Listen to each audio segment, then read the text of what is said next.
அனைவருக்கும் வணக்கம். தாஜி அவர்கள் கொடுத்த செய்தி, புனிதத்தின் பாதுகாவலர்கள். குருவின் பிரசன்னத்தில், மாஸ்டருடைய முன்னிலையில், புனித ஸ்தலங்களில், ஆசிரமங்களில், தியான நிலையங்களில் நம்முடைய நன்னடத்தைக்கான ஹார்ட்ஃபுல்னஸ் வழிகாட்டி. கடவுளின் உலகில் புலியைப் போல இருங்கள், முன்னேற்றம் நிச்சயம். பாபுஜி. அறிமுகம். புனித இடம் என்பது வெறும் இடம் மட்டுமல்ல, அது தெய்வீக சக்தியால் நிரப்பப்பட்ட இடம். அங்கு ஆன்மீக மாற்றம் ஏற்படுகிறது. நாம் ஒரு தியான மண்டபம், கோயில் அல்லது ஒரு மாஸ்டரின் முன்னிலையில் நுழையும் போது, நாம் தெய்வீக சக்தியால் நிரப்பப்பட்ட இடத்திற்குள் நுழைகிறோம் என்பதை நினைவில் கொள்ள வேண்டும். அங்கு நாம் செய்யும் ஒவ்வொரு செயலும் நமது ஆன்மீக நிலையையும் அந்த புனித இடத்தையும் பாதிக்கிறது. புனித இடங்களுக்கு உள்ளே செல்வதற்கு முன்பே தயாராகுங்கள். உள் தயாரிப்பு.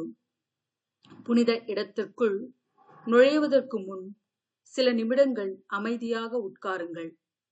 குளத்தில் உள்ள சேறு தண்ணீரில் அமைதியாக அமர்ந்திருப்பது போல உங்கள் மனமும் அமைதியாக இருக்க வேண்டும். தெய்வீக வேலை எப்போதும் நடைபெறும் இடத்திற்குள் நீங்கள் நுழைகிறீர்கள் என்பதை நினைவில் கொள்ளுங்கள். உங்கள் இதயத்தில் பிரார்த்தனை செய்யுங்கள். ஓ மாஸ்டர், இந்த புனித இடத்தில் கொடுக்கப்பட்ட அருளை பெற என்னை தகுதியுடையவனாக ஆக்குங்கள்.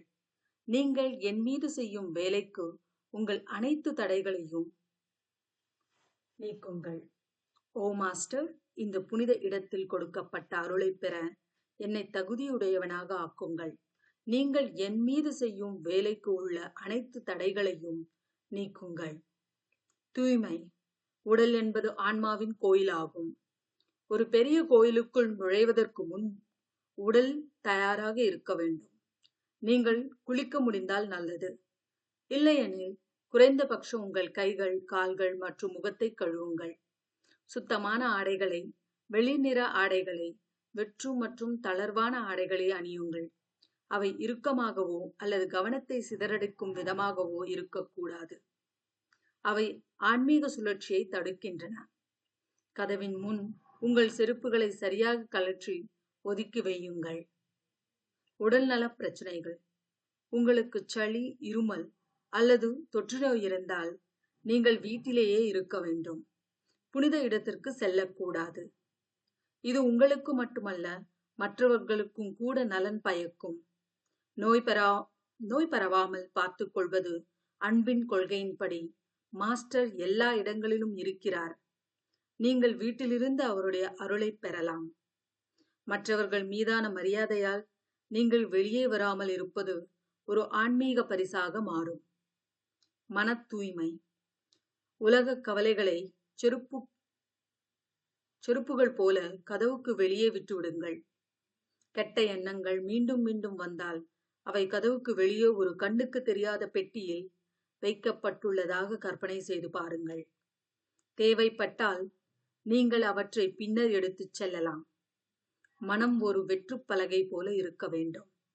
அப்போதுதான் நாம் கடவுளின் ஆசீர்வாதங்களை பெற முடியும். மனம் ஒரு வெற்றுப் பலகை போல இருக்க வேண்டும். அப்போதுதான் நாம் கடவுளின் ஆசீர்வாதங்களை பெற முடியும். குருவின் முன்னிலையில் எப்படி இருக்க வேண்டும்? குருவை அணுகுதல். குரு அழைக்கும் போது, மாஸ்டர் அழைக்கும் போது பணிவாகவும் மரியாதையுடனும் அவரை அணுகுங்கள். அதிக ஆர்வத்துடன் அவசரப்படாதீர்கள். போலியான பணிவுடன் பின்தொடராதீர்கள். ஒரு குழந்தை அன்பான பெற்றோரை அணுகுவது போல நம்பிக்கை, மரியாதை மற்றும் திறந்த இதயத்துடன் அவரை அணுகுங்கள். நமஸ்காரம், வணக்கம். பாரம்பரியமாக கைகூப்பி வணங்குவது என்பது வெறும் உடல் ரீதியான அசைவு அல்ல. அது இதயத்திலிருந்து வர வேண்டும். வணங்கும் போது உங்கள் மனதில் உள்ள அகங்காரத்தை மாஸ்டரிடம் சமர்ப்பியுங்கள். நீங்கள் எவ்வளவு வணங்குகிறீர்கள் என்பது முக்கியமல்ல, எவ்வளவு உண்மையாக வணங்குகிறீர்கள் என்பதுதான் முக்கியம். ஆசீர்வாதங்களை பெறுதல். மாஸ்டரிடமிருந்து ஆசிர்வாதங்களை அல்லது பரிமாற்றங்களை பெறும்போது கவனமாகவும் அமைதியாகவும் இருங்கள். ஆன்மீக சக்தியை இழுக்கவோ அல்லது எதிர்க்கவோ முயற்சிக்காதீர்கள். சுத்தமான பாத்திரத்தைப் போல இருங்கள். உங்கள் மீது ஊற்றப்படும் எதையும் பெற தயாராக இருங்கள். குருவிடம் பேசுதல். குரு உங்களிடம் பேசும்போது நேர்மையாகவும் நேரடியாகவும் இருங்கள். அர்த்தமற்ற வார்த்தைகளை வீணாக்காதீர்கள். உங்கள் அறிவை வெளிப்படுத்த இது நேரம் அல்ல. கேள்விகள் உண்மையான ஆன்மீக தேவைகளிலிருந்து வர வேண்டும். ஆர்வத்தினாலோ அல்லது மாஸ்டரை சோதிக்கின்ற சோதனை முறையின் நோக்கத்தினாலோ அல்ல. மாஸ்டருடைய பார்வையின் பரிசு. மாஸ்டர் உங்களை பார்க்கும்போது அதை உங்கள் வாழ்க்கையின் மிகப்பெரிய பரிசாக கருதுங்கள். போலியான பணிவுடன் உங்கள் பார்வையை தவிர்க்காதீர்கள். தன்னம்பிக்கையுடன் விலகி பார்க்காதீர்கள்.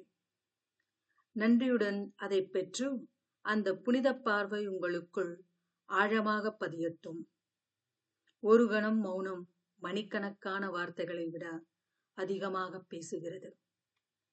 ஒரு கணம் மௌனம் மணிக்கணக்கான வார்த்தைகளை விட அதிகமாக பேசுகிறது.